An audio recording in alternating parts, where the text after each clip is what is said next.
checked out the Drudge Report, and I haven't been reading this whole like politics and TV and all that crap for quite a while.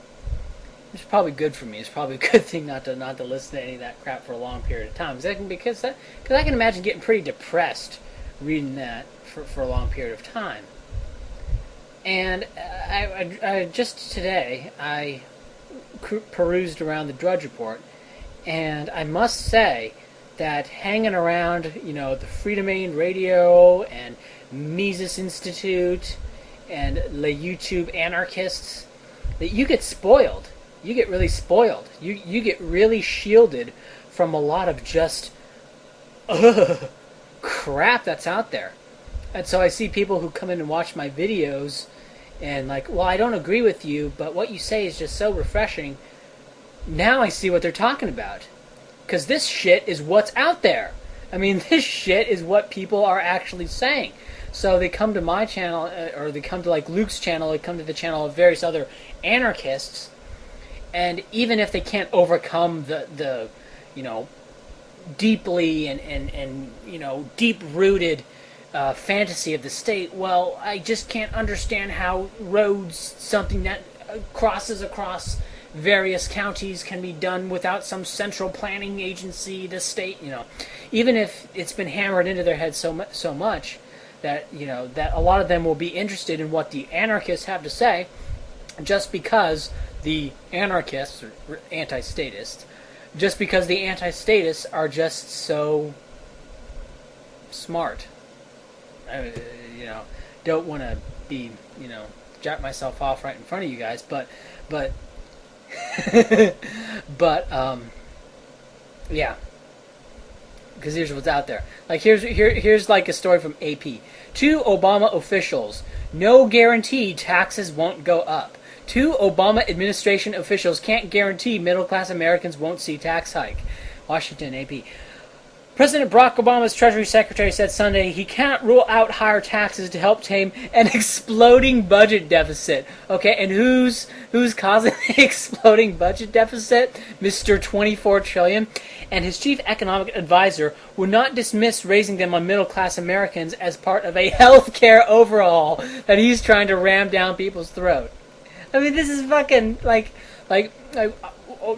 taxes may have to go up because of what you're doing. I mean, do people not even I mean, they're ensconced in this to such an extent that they don't even see the absurdity of what's going on. It's like, my goodness. And White House sought to balance campaign rhetoric with governing. Officials appeared willing to extend unemployment benefits.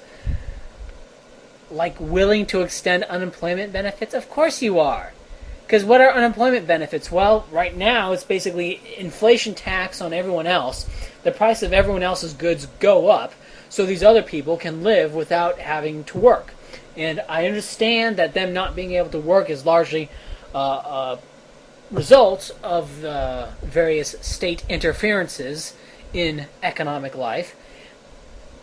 But it's like they're asking, like, we are willing to extend unemployment benefits. It's not your money. So of course it's not a sign of generosity on your part to be willing to extend unemployment benefits. I am so generous with everyone else's money, with the money of people who are probably poorer than you guys.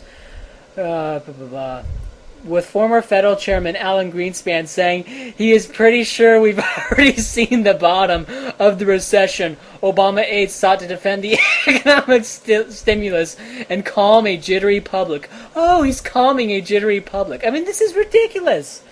Treasury Secretary Timothy Geithner, oh my God, they're still citing this guy, and National Economic Counselor Director Larry Summers both sidestep question on Obama's intentions about taxes. Geithner said the White House was not ready to rule out a tax hike to lower the federal budget deficit. Summers said Obama's proposed health care overhauls needs funding from somewhere. well, where's that $24 trillion? Where's that funding going to come from? It wasn't really worried about that.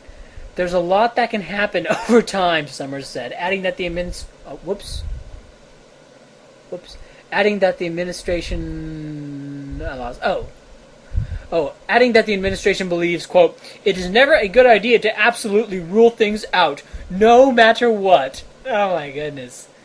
Okay, that's just. Okay, here's another one. This is from the Financial Times, financialft.com. Wall Street profits from trades with Fed. Wall Street banks are reaping outsized profits by trading with the Federal Reserve, raising questions about whether the central bank is driving hard enough bargains in its dealings with private sector counterparties, officials and industry executives say. The Fed has emerged as one of Wall Street's biggest customers during the financial crisis, buying massive amounts of securities to help stabilize the markets. In some cases, such as the market for mortgage-backed securities, the Fed buys more bonds than any other party.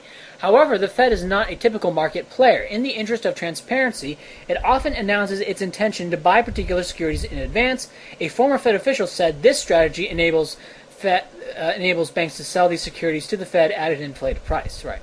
The resulting profits represent a repeatedly hidden form of support for banks. No, it's not that hidden. It's pretty obvious. I mean, if you're saying that we are going to buy this, I mean, why would they announce that they're going to buy something ahead of time? I mean, it's precisely to have a support for the bank. I mean, to say that, however, the Fed is not in interest of transparency, like in interest of transparency, what? No, like.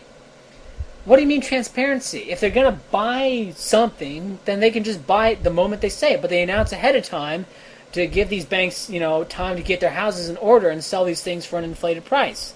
That's all this is. So, it does.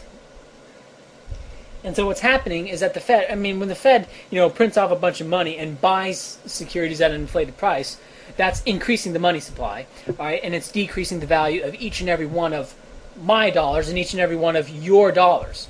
Okay, these banks are basically an inflation tax, wealth transfer from everyone else to the banks. Right, that's what this is, and that's why they're called in ahead of time. Right, because it's a wealth transfer to the politically connected class, in this case, the banking sector. And here's another one. This is from the Hill's blog briefing room, or briefingroom.thehill.com. Read, Senate this year the most productive since FDR. Senate Majority Leader Harry Reid, Democrat of Nevada, defended his leadership of the Senate since the beginning of this year as one of the most productive spans of legislative work since the Great Depression. Do I really need to explain that? Do I really need to go into that?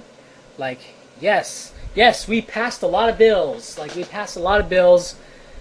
Which, that no one's bashing you guys for not doing enough, right? That's not like, oh my God, the Senate, they're just not passing enough bailouts. They're just not passing enough stimulus packages. They're not reforming enough. They're just not doing enough. We want them to do more. Is that what they're complaining? No, they're talking about you're doing too much. Shut up. Slow down. All right, that's what they're saying. So, and I know what happens. People go to Washington and they get ensconced in this thing. Like they go to cocktail parties and they talk with really, it's power, right? They get intoxicated by the power, and when you get intoxicated by the power, you have an inflated view of what you can do and what you can get away with, and you have an inflated view of yourself. You have an inflated view of what it is you're doing. So Harry Reid looks at this. He's in Washington. He's in the cult of power. He's like, look at all the things we're doing. Look at how much we're doing. We've done so much. We've passed so much. We must be doing some good for the country because it's me. Like if I'm doing a lot of work, that must be good for everyone. No, when you're doing a lot of work, that's hell to pay for everyone else.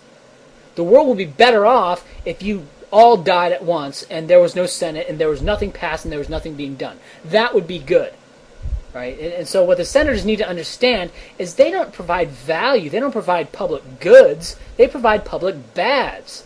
And so they'd be better. And so if they want to help America